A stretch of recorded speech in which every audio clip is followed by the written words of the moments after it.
បងប្អូននៅត្បូងឃ្មុំត្រូវម៉ាច់ស្រលេខ2ផែ free កាត់ឈ្មោះជូនប៉ុន្តែបើសិនជាបងប្អូននៅភ្នំពេញក៏អត់ជាបញ្ហាដែរយើងកាត់ឈ្មោះដូរលេខឬលេខថ្មីបានទៀតហើយលាក់ Revo Rally សេរីឆ្នាំ2025តម្លៃ48បន្តិចអាចចរចាបានលក្ខខណ្ឌផ្នែកខាងក្រៅនិងខាងក្នុងគឺនៅស្អាតសម្រាប់បងប្អូនដែលស្រឡាញ់ពណ៌ខ្មៅគឺយើងនៅសល់មួយគ្រឿង025នេះហើយសម្រាប់បច្ចេកវិទ្យាគឺដូចគ្នាទេ024 25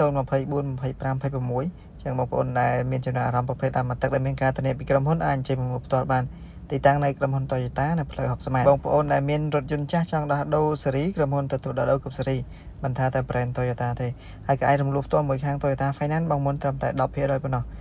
10% បងតែជាង$4,000អាចយកឡានទៅប្រើបានហើយឡានលេខខែនចេះបងប្អូនដែលនៅភ្នំពេញនៅពេលដែលកាត់ឈ្មោះមកយើងអាចរើសលេខថ្មីអញ្ចឹងបងប្អូនដែលមាន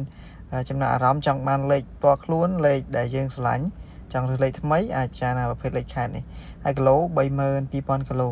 អត់មានការកែសម្រួលគីឡូគឺ original ហើយសម្រាប់ប្រភេទ Revo នេះដែរនៅក្នុង stock បច្ចុប្បន្នយើងមានចាប់ពី019ឡើងទៅហើយសម្រាប់025គឺយើងនៅសល់តែមួយគ្រឿងទេបងប្អូនដែលមានចំណាប់អារម្មណ៍អាចជិះមកមុនគឺយើងបានមុនសូមអរគុណ